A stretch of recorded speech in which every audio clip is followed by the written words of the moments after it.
All right, everybody, welcome back to the Poker Model Hand Breakdown. Today I'm going to show you how to play a hand when you're on the threshold between a medium and a small stack. You can see that I have pocket twos with 17,000 chips. The blinds are 400, 800, which means I have about 21 big blinds.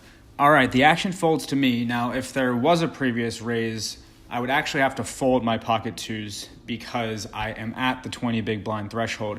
If I had more chips, pocket twos would be a call behind hand, which is one that I could call a raise with and see what happens next.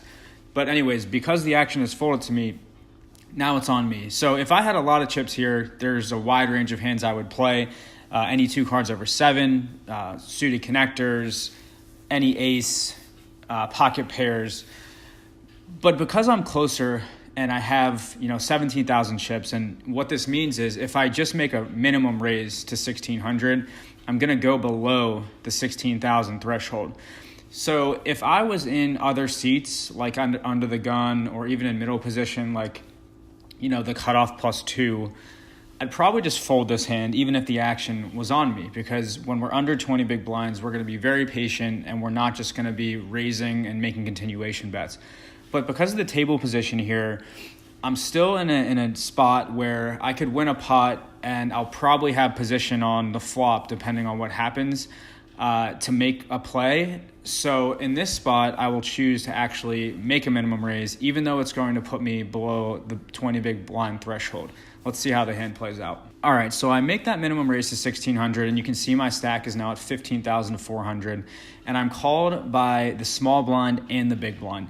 So although, really I would have loved to just pick up the blinds, now the pot's bigger and I do have an opportunity to win a big pot here depending on what comes.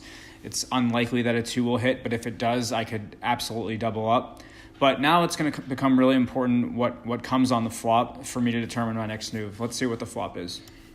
The flop comes 8, 9, 10, which is not a very good flop for pocket twos. Remember, when we're qualifying our hand, we're thinking good, bad, mediocre. Bad hands are third pair or worse. So pocket twos here is definitely into that category. Now, the action has checked to me. And recall that with a bad hand, I want to make a continuation bet to try to win the pot right now. So that's in a typical situation. In a typical situation, we're going to have enough chips where our continuation bet wouldn't put us below the threshold. But because I'm in such good table position, and it folded around to me, and I can really win the pot here by making continuation bet, I'm going to do it anyways. I'm going to make a smaller continuation bet so I don't lose as many chips if I'm wrong, and I'm going to be okay with the fact that, yes, I'm going to go a little bit below the 20 big blind mark here, but because my position was so good, it's still worth it to make this bet and try to win the pot right now. Let's see what happens. I make the bet at 1,200, which is very small in a 4,800 chip pot. It's less than 1/3 of the pot. And I'm called by the small blind. Now, when this call happens, I'm immediately thinking, all right, it's time to pretty much give up on the hand unless I improve. So let's see what happens here on the turn. The jack of heart comes on the turn, which means it's even worse for me now.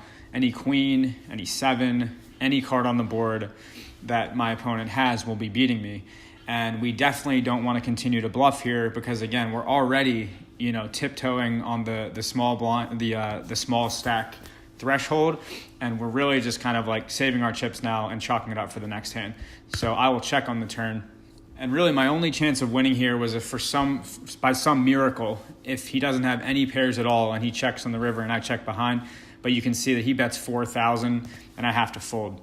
So the point of this video here is to help you understand that you're going to have these rules when you're using the poker model. You're going to know that a small stack is 20 big blinds or less. A medium stack is going to be 21 to 50, and a large stack is going to be 51 and higher. But that doesn't mean that you have to be so strict and really, really never waver on that when certain situations come up. Now, I don't expect you to have a full understanding of all of these situations yet, but I'm hoping that today's video gave you one of those, perfect position, action folds to you, pocket pair. Sure, you're going to be a little bit below 20 big blinds, but it's still worth it to keep the pot small and try to win the pot like that.